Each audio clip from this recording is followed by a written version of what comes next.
Many common herbs and spices are claimed to have blood sugar lowering properties that make them useful for people with or at high risk of type 2 diabetes.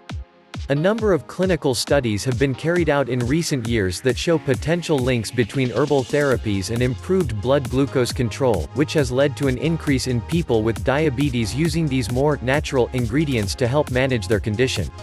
What herbal therapies are available?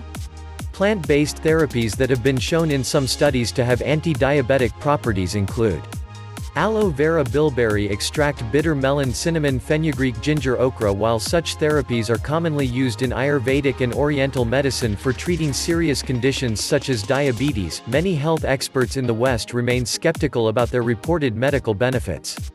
In fact, because certain herbs, vitamins and supplements may interact with diabetes medications, including insulin, and increase their hypoglycemic effects, it is often argued that use of natural therapies could reduce blood sugars to dangerously low levels and raise the risk of other diabetes complications.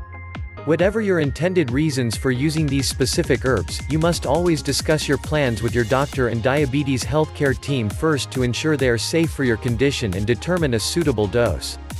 Further herbal therapies. The herbs and plant derivatives listed below have been employed traditionally by native people in the treatment of diabetes, in the areas in which they grow.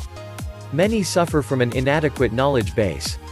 Allium sativum is more commonly known as garlic, and is thought to offer antioxidant properties and microcirculatory effects. Although few studies have directly linked allium with insulin and blood glucose levels, results have been positive. Allium may cause a reduction in blood glucose, increase secretion and slow the degradation of insulin. Limited data is available however, and further trials are needed. Bauhinia forficata and Myrcia uniflora. Bauhinia forficata grows in South American, and is used in Brazilian herbal cures. This plant has been referred to as vegetable insulin. Myrcia uniflora is also widely employed in South America. Studies utilizing the herbs as tea infusions suggest that their hypoglycemic effects are overrated. Coccinia indica. Coccinia indica is also known as the ivy gourd, and grows wild across the Indian subcontinent. Traditionally employed in Ayurvedic remedies, the herb has been found to contain insulin mimetic properties, i.e., it mimics the function of insulin. Significant changes in glycemic control have been reported in studies involving Coccinia indican, and experts believe that it should be studied further. Ficus carican, or fig leaf, is well known as a diabetic remedy in Spain and southwestern Europe, but its active component is unknown. Some studies on animals suggest that fig leaf facilitates glucose uptake.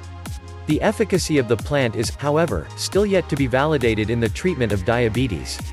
Ginseng. Ginseng is a collective name for a variety of different plant species.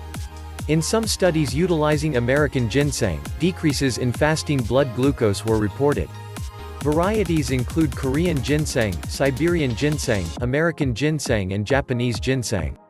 In some fields the plant, particularly the Panax species, are hailed as cure-all.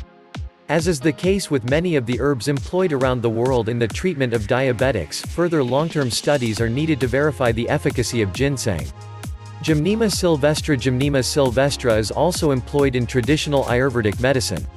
The plant grows in the tropical forests of southern and central India, and has been linked with significant blood glucose lowering. Some studies in animals have even reported regeneration of islet cells and an increase in beta cell function. Momerdica charantia. Momerdica charantia goes under a variety of names and is native to some areas of Asia, India, Africa and South America. Marketed as charantia, it is also known as corella or corolla and bitter melon. The herb may be prepared in a variety of different ways, and may be able to help diabetics with insulin secretio, glucose oxidation and other processes. Acute effects on blood glucose levels have also been reported. Ocimum sanctum. Ocimum sanctum is an herb employed in traditional Ayurvedic practices, and is commonly known as holy basil. A controlled clinical trial showed a positive effect on postprandial and fasting glucose, and experts predict that the herb could enhance the functioning of beta cells, and facilitate the insulin secretion process. Opuntia streptacantha Opuntia streptacantha nopal is commonly known as the prickly pear cactus in the arid regions where it grows. Inhabitants of the Mexican desert have traditionally employed the plant in glucose control. Intestinal glucose uptake may be affected by some properties of the plant, and animal studies have found significant decreases in postprandial glucose and HbA1c.